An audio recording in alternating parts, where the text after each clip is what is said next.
On the channel, we've got Sorare Challenge Part 2. We got our first update here. It's been about a month, so I'm going to update you guys on how we're doing. We're also going to make some huge changes to the team, so I'm going to walk you through my thought process and when I'm deciding to make all of these different moves so that when you are on your team, you can apply the same logic and really help to grow your account exponentially. So, without any further ado, let's get into it.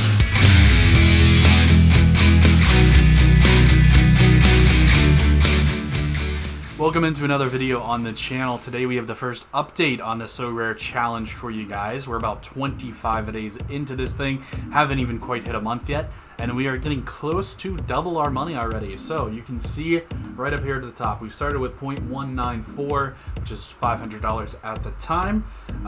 Right now, currently in hand, we have 0.005, which is about $15.30. Again, we want to make sure this number is as low as possible. We want to make sure we are fully invested. Our money isn't making any money for us if it's not invested in players.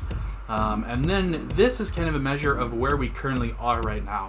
So this is the price that I bought all of the players at. So not necessarily an accurate price over the long term, but it will serve our purposes of knowing roughly about how much money we've put into the team.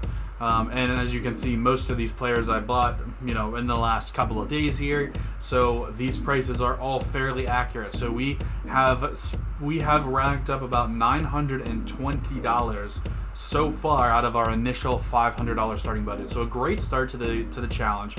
Now, one caveat here: I don't want you guys to think this is normal or you should expect this to happen.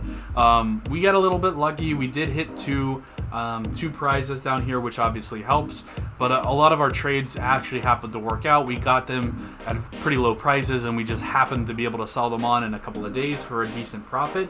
That's not normal. Don't expect to double your money in 25 days. I'm not saying anything like that. But we have gotten pretty close to that, so a really good start to the challenge here.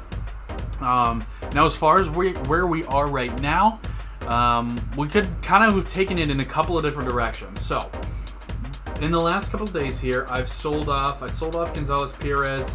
Didn't really make much money off of him, but decided I didn't really need his services anymore. And then we got really good deals for Calvo, Dave Romney, and Fafa Picault. All of them we bought and used in maybe 1 or 2 game weeks, and then immediately sell them on for a very nice profit. So that's where a lot of our money has come from these 3 flips. So with us selling all of them at roughly the same time, we've actually been able to accumulate quite a budget. I think I had most of this available. I think it was like 0.25 that I had available to use here over the last couple of days. So with that, we can take it in one of 2 directions, right? We can either split into 2 teams and start having a Global All-Star team and a Champion America team. Or what I decided to do, and this is purely just based on the situation that I'm in right now, I decided to go ahead and buy myself a goalkeeper. So this is James Pantemis. If you aren't aware of the Montreal goalkeeper situation, it's very complicated. Diop was mutually terminated by the club because he got hurt, came back, didn't really have a starting job, didn't want to be a backup, so he just decided to leave. In his place, when he got hurt, James Pantemis took over, so we would assume that he's kind of the number 2 in Montreal, but then he promptly got COVID, and their number 3 guy, who I forget his name, Brezzy or Brezin or something like that, their number 3 guy took over, and he apparently did pretty decently. So now Pantemis comes back from COVID this week, I believe, so we're going to see really who the true number 1 is. From all I've heard, Pantemis is kind of the guy that they're thinking is going to be the long-term answer. The 3rd keeper is on loan from Bologna, I believe, in Italy. So he's a talented player, but I don't think he's really in their plans long-term. So I'm going to take kind of a low-risk, high-reward type of a move here. I'm going to go ahead and get him for 0.185, which is well below what you should be paying for a starting goalkeeper at this point. And if it works, great. I should be able to really increase the size of my budget. If he does end up as the starter, he should go for, I would say, probably around 0.3 based on what I'm seeing. So we could have a really big windfall from that if he does end up the starter. If he doesn't end up the starter, he's still a fairly young goalkeeper. Going into next season, there's going to be talk of the Bologna goalkeeper going back to Bologna. So, I mean, I feel pretty safe that he's at least going to be in the conversation to be a starter, to where even if he doesn't end up winning the job, I think I can get most of this investment back out. I don't think I'll be able to get a full 0.185, but maybe like 0.1. I think I can get back out. So I'm not just throwing away 0.185 on a risk. But I am kind of shooting for, I'm shooting for the stars a little bit here, trying to get the goalkeeper. The other thing this allows us to do in the short term, hopefully, is in this spot right here, instead of using a common goalkeeper and getting that 25, all of a sudden I could be averaging 45, 50 out of this goalkeeper spot, which really, really helps us when we're trying to hit that ETH bonus. We should be able to hit ETH bonus pretty much every week if we have a rare goalkeeper. And then additionally, it also, if we have a really, really good week, it puts us in territory to actually win some card prizes. So with a common goalkeeper, it's incredibly difficult to win any card prizes. The idea here is throw all the eggs in one basket, bet on the Global All-Star 4, keep racking up the ETH bonuses with as good a team as I can possibly put out there. And then a little bit later on down the road, split into a second team and a third team and so on. So just because I'm able to pick up Pantemis, I'm going to go this route. Now, if Pantemis weren't available and I had to play 0.3 for a goalkeeper, obviously that's not in my budget right now. I would have split into two teams, gone about my business, would have been fine. But I'm going to take a little bit of a riskier option here, and we're going to go for it. So we go ahead and buy Pantemis with our 0.185. The other two people that we need to buy, obviously we need a forward and a defender. We kept Knaus and Wanyama from previous purchases. Wanyama because we just got him, and he's also a very talented player. He should be the captain of the team moving forward until we can find someone even better than him. But he's a very solid, like average 50 type of guy. So I'm very confident in him, especially at this price. And then Knaus is coming back off an injury, played last week, so hopefully moving forward he's good to go. We can plug and play in the lineup, and he'll be worth way more than 0.028, hopefully. So that leaves us needing a forward and a defender. Forward is the harder position to fill, in my opinion, so we went ahead and did that first. We picked up Fabian Hebers at 0.031. Well, actually, we paid 0.029 for him with the discount. So we'll go over Hebers' stats here really quickly. You can see, for the most part, he kind of bounces between 0.04 and 0.06. Maybe high 0.055, somewhere in there.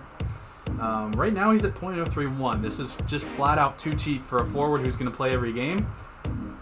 You're not going to find better than this. I mean, he's not, so for those that don't know, he's not a traditional forward. I think he plays in the midfield, so he's not really going to score a ton of goals. But what you sacrifice in top end quality, you make up for in the fact that he plays every single game, and he's winning defensive tackles, he's winning interceptions, things like that, which don't count as much for a forward. But that means he's probably going to go up from 35 and not down. So it's not like he's going to lose possession a whole ton. It's not like he's going to, miss wide open chances and get decisive downs. So Hebers should be a pretty consistent 40 to 45 player, which is what we're hoping. Maybe high 30s on a bad day. That's good enough for me from my forward position, especially at this point with not a whole big budget to spend. I think I had 0.05 to spend on both the forward and the defender. So getting him at 0.031 is key to where we are going to go from here, which is to Roman Metzner. Getting Hebers at such a low price gives us enough budget to get a really decent defender. So right now, all defenders seem to be pretty cheap. So if you ever wanted to go and get yourself a good defender, or if you don't have a good defender, now is definitely the time to pick one up. We can take a look at his scores. He does occasionally not play. He's got like a random one here. I assume that was an injury. So, I mean, not horrible though.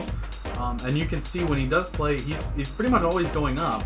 So he's always, you know, mid 50s, I would say is pretty consistent for him, and he's obviously got this peak potential. So he can hit us a 78, 74, 74.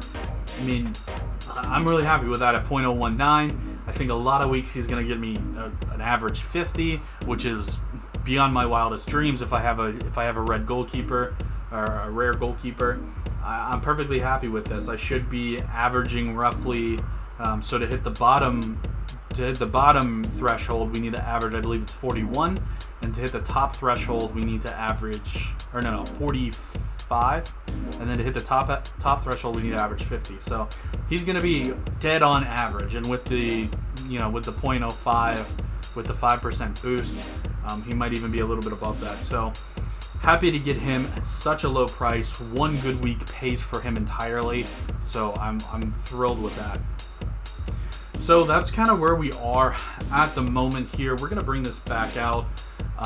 If you do have any questions, you do want to reach out to me at all, feel free. I'm always available on Twitter. If you guys have reached out to me on Twitter, I always love to hear your comments, hear your feedback. If you have questions, if you need help with anything, like, I'm always available to help. I'm trying as best I can to help the community in any way, really, whether it's advice or strategy or just how do I do something, like how do I get money from my wallet into my Sorare account. So that's going to be it for the video today. Until the next time, Vamos United.